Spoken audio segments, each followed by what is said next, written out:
20 নম্বরে বলছে কি যে একটি বন্দুক থেকে 40 মিটার পার সেকেন্ড বেগে ছোড়া গুলি 50 মিটার দূরে অবস্থিত একটি তক্তার মধ্যে প্রবেশ করায় 0.1 সেকেন্ড পর থেমে যায়। 20 নম্বর যেটা, এই কনসেপ্টগুলো ভালো করে গ্রো করাই লাগবে যে করে হোক। তক্তাটি একটি মাটির দেয়ালের গায়ে লাগানো ছিল, তক্তার পুরুত্ব 21 সেন্টিমিটার। তাহলে আমরা যদি এই জিনিসটাকে অঙ্কন করি তাহলে কি হবে দেখো, এটা হলো তক্তা, ওকে, এটা তক্তা। তক্তাটার সাথে কি লাগানো আছে, তক্তাটা কোথায় লাগানো আছে? মাটির দেয়াল। তাহলে এটা হলো মাটির দেয়াল, হ্যাঁ, তাহলে এটা হলো দেয়াল আর এটা হলো তক্তা। এবং এই তক্তাটার পুরুত্ব কত? 21 সেন্টিমিটার। আর বলছে কি যে একটা বন্দুক থেকে, ধরো যে এটা বন্দুকের নল, এই নল থেকে একটা গুলি বের হলো, সেই গুলিটার বেগ কত? 40 মিটার পার সেকেন্ড, ঠিক আছে। এবং এই গুলিটা এই তক্তাকে গিয়ে আঘাত করবে। সেই তক্তাটা গুলিটা থেকে কতখানি দূরে আছে? 50 মিটার দূরে আছে। এখন বলছে যে এখানে কি বলেছে, গুলিটার বেগ বাড়বে কি কমবে? কিছু যেহেতু উল্লেখ করেনি তাহলে বুঝতে হবে এটা সমবেগের, অর্থাৎ সূত্রটা কি খাটবে? এস ইকুয়াল টু ভিটি। আমার গ নম্বরে প্রশ্ন করেছে যে এই গুলিটা এখান থেকে এই জায়গায় যেতে, অর্থাৎ তক্তাকে আঘাত করার পূর্ব মুহূর্তে যেতে কতটুকু সময় লেগেছে? হ্যাঁ, ওটা পরের কনসেপ্ট, ওটা পরের কনসেপ্ট। আমার গ নম্বরের কনসেপ্ট হলো যে এইখান থেকে গুলিটা এখান থেকে যেতে এখানে কত সময় লেগেছে। তাহলে এখান থেকে এইটুকু দূরত্ব কত? 50 মিটার, আর বেগ কত? 40 মিটার পার সেকেন্ড। তাহলে আমার সময় লেগেছে, তাহলে ধরি যে সময় ধরি এস দূরত্ব, এস তো না 50 মিটার যেতে, 50 মিটার দূরত্ব যেতে সময় লাগে টি সেকেন্ড। তাহলে আমরা এখন লিখি এস ইকুয়াল টু কত? 50 মিটার, ভি ইকুয়াল টু কত? 40 মিটার পার সেকেন্ড, আর টি ইকুয়াল টু কত জানি না। তো এখন দেখো এইটা, এই তিনটা দিয়ে সূত্র কি একটাই আছে, এস ইকুয়াল টু ভিটি। তাহলে আমরা অ্যাপ্লাই করব কি? এস ইকুয়াল টু ভিটি। আমরা জানি এস ইকুয়াল টু ভিটি। আমার তো যাকে বের করব তাকে আমরা বাম সাইডে নিয়ে আসবো, তাহলে ভিটি বাম নিয়ে আসলাম আর এসটাকে ডানে নিয়ে গেলাম। ভি আর টি পাশাপাশি বসে আছে মানে তারা গুণাকারে আছে, তাহলে ডান সমানে ডানে যদি নিয়ে যায় তাহলে সেটা ভাগ হয়ে যাবে। তাহলে টি ইকুয়াল টু হবে S divided by V. S এর মান কত? 50 আর ভি এর মান কত? 40। তাহলে কত হয়? 1.25 সেকেন্ড। অর্থাৎ এইখান থেকে গুলিটা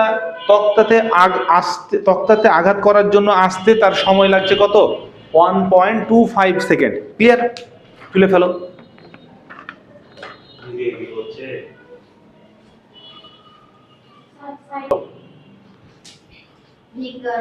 V equal to A T, V square equal to U square plus 2as ut half A T square, S equal to একেবারে। আর সব সময় মনে রাখবা এইগুলো হলো ত্বরণের জন্য। যখনই ত্বরণ তখন এই চারটার মধ্যে একটা, হ্যাঁ, যখনই ত্বরণ ধরবো তখন এই চারটার মধ্যে একটা। এগুলো আরো এখন যত মানে পড়বা না তত শেকড় গেড়া বসবে, ওগুলা মানে চাইলেও ভুলতে পারবা না, বুঝছো তো? হ্যাঁ, বাস্তবই এটাই তো। হ্যাঁ, ভুলে যাও, ভুলবা না। তোমাকে যদি দেখা যায় যে ওই রিমান্ডের উপর রিমান্ডে রাখা হয়, যে বলে যে 1 মাসের 1 বছরের রিমান্ড রেখে যদি বলে যে 1 2 3 গুনবি না, তাও গুনে ফেলবা, মানে ওটার ভুলই হবে না। তো এই জিনিসগুলো এরকমই হবে আশা করছি।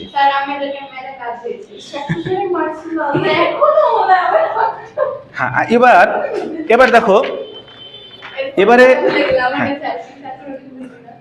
এবারে দেখো আমরা বলছিলাম 20 নম্বর। এবারে দেখো ঘ নম্বরে বলছে কি, মাটির দেয়ালটি উল্লেখিত গুলি দ্বারা ক্ষতিগ্রস্ত হবে কি?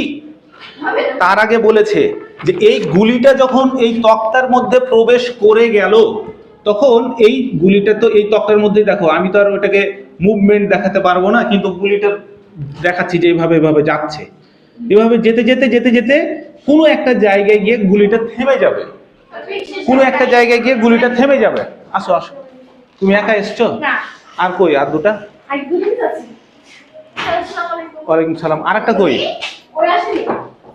দেখো তাহলে এখানে গিয়ে গুলিটা গিয়ে থেমে যাবে। দেখো এখানে গুলিটা গিয়ে থেমে যাবে, এই থামতে তার কত সময় লাগবে দেওয়া আছে।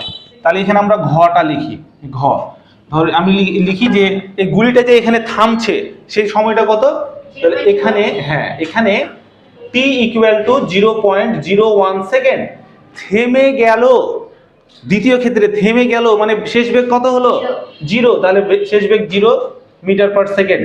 আচ্ছা এইটা তো সমবেগে ছিল, তাহলে এইখানে যে বেগ সেই বেগটা কত, অর্থাৎ আদি বেগ কত হবে? 40 মিটার পার সেকেন্ডই হবে। তাহলে এখানে আদি বেগ u equal to 40 metre per second.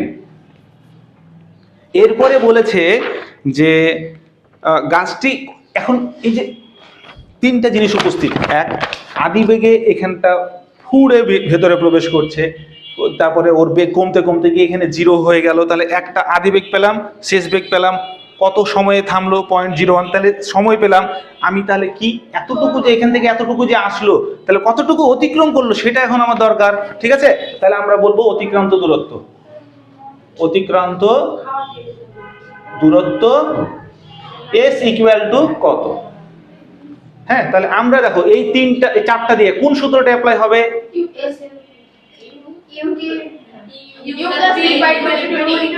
হ্যাঁ ওটাই দিয়েই হয়ে যাবে, ঠিক আছে, আমার ত্বরণ লাগছে না, ঠিক আছে ঠিক আছে। তাহলে এখন আমরা জানি s equal to u plus v divided by 2 into t। তোমরা কতটা আগিয়ে গেছো মনে চিন্তা করা যায় না। u এর মান কত?